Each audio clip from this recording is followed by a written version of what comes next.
Hello everybody, welcome back to Jubes & Co with me, Michelle Dewberry. Alongside me tonight I've got a new face, Laila Cunningham, alongside me from Reform UK, and alongside her I've got Barry Gardiner as well. Well, we all know by now that Reform UK have announced a 6-week plan where they're going to walk us through all of their plans to try and tackle crime. They reckon that crime is off the charts. We saw that launched last week. Well, today we've had another update. They introduced Detective Colin Sutton. Take a watch of this.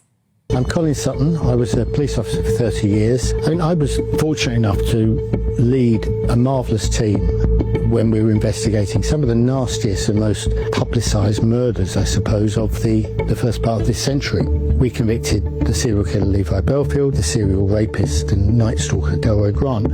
I get known as a detective. I'd rather be known as a leader. Tier policing, two-tier criminal justice system is one that's been bandied about a lot. I don't think it's an unfair thing to say. I think the perceptions are real. You've only got to look through the news, through social media, at the disparity between sentences for different crimes or for people from different communities or from different ideologies. And I start asking myself, I say, well, how can it be? How do we end up in this situation?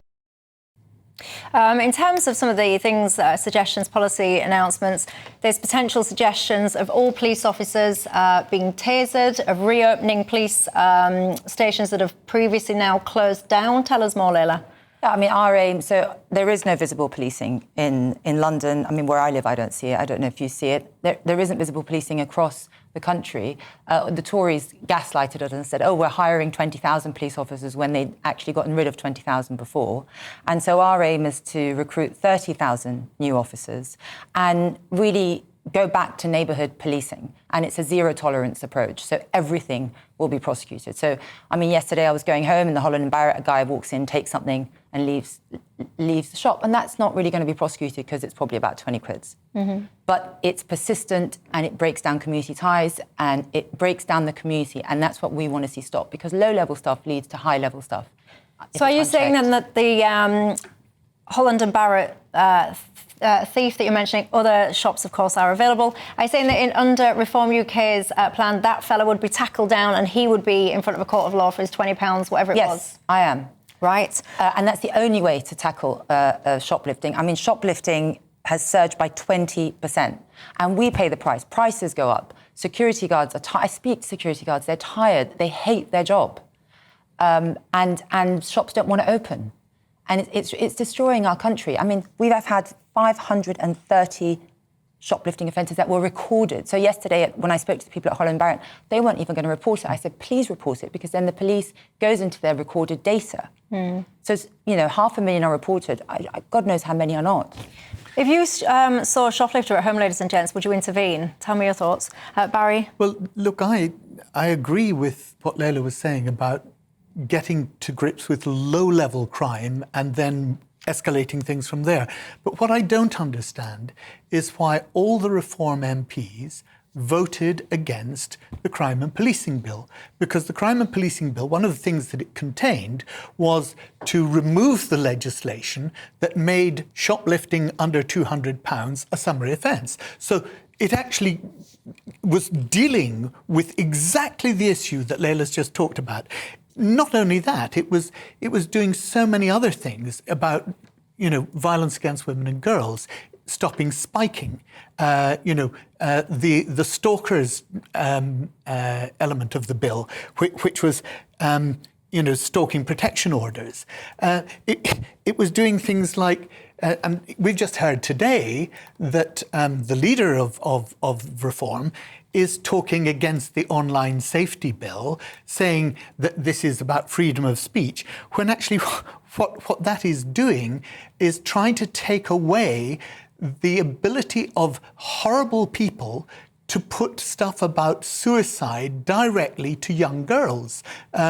It's stopping children having access to violent pornography. And yet these are the things that the leader of Reform has today been speaking out against. Why did your MPs vote against the Crime and Policing Bill? So I don't know about the Crime and Policing Bill. I haven't read it in detail. But you mentioned that bill wanted to make theft under £200 from a shop a summary offence. It's already a summary. No, stop it. The legislation at the moment says it's a summary offence. We were saying, no, it shouldn't be a summary offence. It should be prosecuted in full. Do you know what a summary offence is?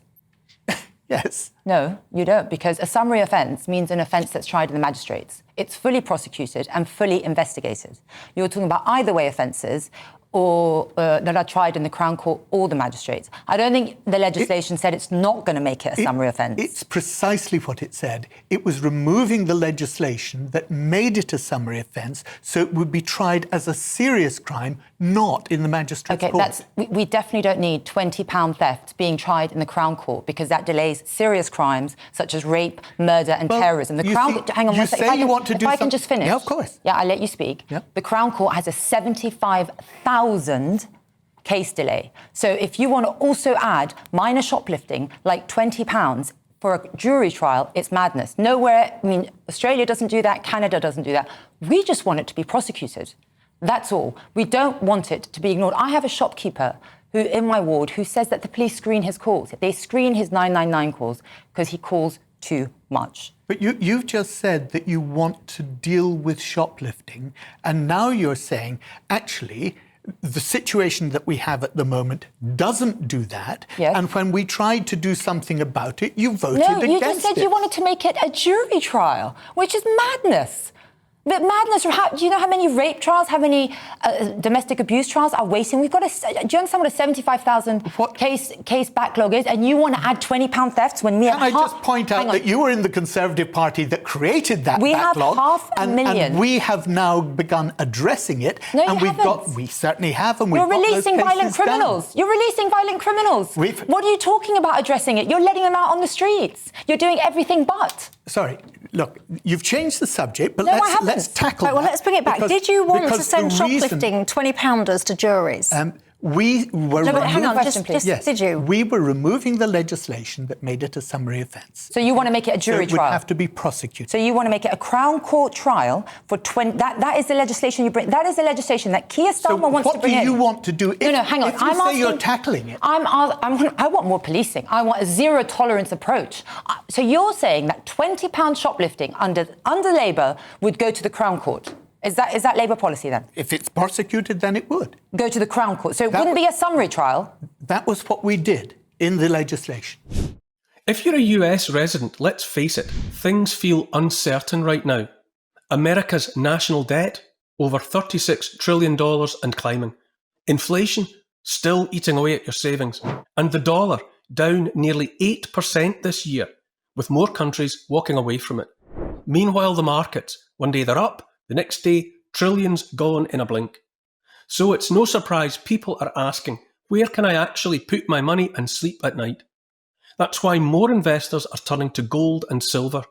Gold's up over 24% this year, smashing records and soaring past $3,300 an ounce. And some analysts say we could see $6,000 gold before the end of Trump's term. And silver? It's heating up fast, driven by demand in tech, solar and defence. Some analysts say it could double in value this year. If you've been thinking about moving part of your IRA or 401k into gold or silver, tax and penalty free, our friends at Priority Gold make it simple. They're endorsed by Rich Dad's Robert Kiyosaki, ranked #1 by Forbes and Financial Services Review, and trusted by thousands of everyday Americans. Right now, GBNews viewers can get a free wealth preservation guide from Priority Gold. It shows you exactly how to add real gold and silver to your IRA or 401k tax and penalty free. Step-by-step plain English, no pressure, just smart information you can act on. Just scan the QR code, click the link in the description below, or if you're a US resident, text WEALTH to 24999. That's WEALTH to 24999 and claim your free guide today. The price of gold can go down as well as up. Past performance does not indicate future performance. Only invest what you can afford. Wow. We removed it as a summary offence. So how will you explain to the rape victim that's waiting already 2 years for a Crown Court trial that you're adding to the backlog? So let me just quote to you. Shoplifting is the ones that are recorded, 530 offences. Rape has doubled, sexual assaults has doubled, and the under the Conservatives. Hang on. And the police recorded data says that over 500,000 sexual assaults are not reported. So all those people who are victims of more serious crime, because of you, the backlog's going to, I don't even know how high it's going to go. And your MPs just voted against rightly so. legislation against spiking. They voted against I think they voted against this madness that making shoplifting for £20 a non-summary offence. Madness. They voted, you have no idea how the criminal justice works. They voted against all the legislation that we were putting through because it was that would have rubbish. stopping spiking in drinks. You've just told me one of them that is madness. I've just told you a number of them. No, you've told me one that, for me, I would completely vote against that. And you haven't addressed it. Well, you haven't been able to explain, therefore, how you were going to be able to tackle the shoplifting that you say is not being tackled at the moment. Of course I've told you I would have more policing and I would prosecute it under a summary trial. We're putting 13,000 more police on the streets. Really, when? We've already started doing it. Really? How many have been put so far? How many have you had so far? And we've made the 740 million have already been put in terms of money. Ooh.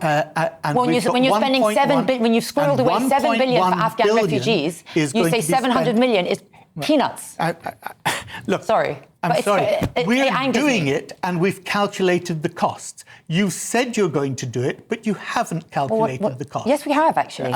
You have. And I'm sorry, but you now, not only do you want to bring in an Islamophobia law, as a Muslim, I find that offensive, right? So you're going to prosecute... You're going to prosecute anyone... Who said law? Or definition. So anyone that criticises Islam... Do you know the difference between the definition and the law? Can I speak? Of course. So anyone that criticises Islam can be criminalised. You brought in the online safety bill, and now I read that Keir Starmer is so scared of dissent that he actually wants to ban VPNs, which is the only way that people are going to be able to access online content that Yvette Cooper deems misinformation or dangerous. Why does Yvette Cooper get to tell me what I can see online? What gives her that right? As an adult, I can see whatever I want and I can make my own choices, whether it's right or wrong or unsafe or not. Let him respond. Yes, but what you haven't explained is where you would get the money from to do the things that you've promised, because the money that you already allocated to it, you'd already allocated to sorting out the two-child cap, okay, the child benefit cap. I have all the answers for you. Well, please give them to me. Where is the money coming from? Because so far, in your statements as a party, you haven't identified it, okay? And you spent the money twice. So actually, when we made our press launch, we did send a costing document. Shame it didn't get to you. But no, I did. I got the costing document. Okay, did you not understand it? 17.4 billion is what 17.4 billion you said you were going to be spending. Out of that, you'd already spent a good half of it twice.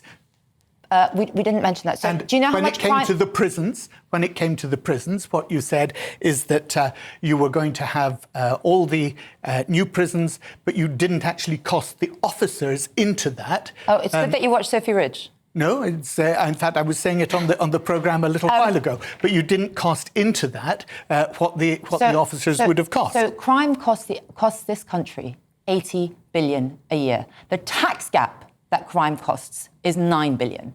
These measures will pay itself double over. You've got to have the money in the first place. What the Home Office You've got to have the money in the first place. Your Home Office, in relation to crime stats, has said, and I quote, in this government's mission is to halve violence against girls in a decade. You mean to halve it in a decade? You think, number one, you're not going to be in power that long, so that's not going to happen. But a decade is way too long. Women and girls are being raped and sexually... So why did you vote against the bill because your bill is rubbish. That was stopping them from getting spiked, that was stopping them from getting stalked. Michelle, that's what you voted against. Another point. You vote against the very things that are going to keep children safe, like mandatory reporting of sex crimes. You voted against it. Your party didn't say anything on the Pakistani rape gangs. You sat on it. Your MPs sat on it. Your councillors sat on it. I won't be lectured by what we voted against. Your MPs, your councillors were fully aware of the Pakistani rape gangs that were happening, and you did nothing. It's a disgrace. So I won't be lectured by the Labour Party about what we voted against and protecting women and girls. Further, as a senior Crown prosecutor, I've seen the CPS's policy on women and girls, and the last part of it says that this policy applies to women irrelevant of gender. That means if you're a man, you are also in the policy of protecting women and girls, because you talk about how you're prioritising women and girls. Will that include transgender men who identify as women in your policy? If you just answer yes or no. Well, the answer is, if anybody is being sexually abused, it doesn't matter whether they're man This is a policy or woman, for women and girls, not there's a separate sexual assault policy. This is just women and girls. So if somebody is being assaulted, whatever their gender, then they should. I'm not asking. I'm asking. There is protected. Yes. I'm asking about the current policy at the CPS, which says women and girls. The policy of women. This is to protect women and girls and men who identify as women. Is that Labour's policy? You've just said it is the policy. It's the CPS policy. We will change that. Will you? So how would you change it? To only women and girls. I'm sorry, a transgender man does not have the same risk that I do when I walk down the street. But hang on. What you're saying is that if somebody is being sexually abused as a transgender male, you would not protect them? You wouldn't have a policy to protect them? Barry, surely you're clever enough to understand that there is a policy for sexual assault that encompasses transgender men, encompasses men, yes, and there is a policy named women and girls, short WAG. So you can understand the difference. So if a transgender man is sexually assaulted, I believe he should be assaulted to the full force of the law. I mean, his perpetrator. This is women and girls. So how does it make any difference under which rubric they're protected? Because it doesn't prioritise women and it belittles what we go through as women. Well, I've got to say, it is a little bit odd, by the way, talking about violence against women and girls when you don't even really seem to understand what a woman is. But anyway, don't even get me opening that kind of worms, ladies and gents.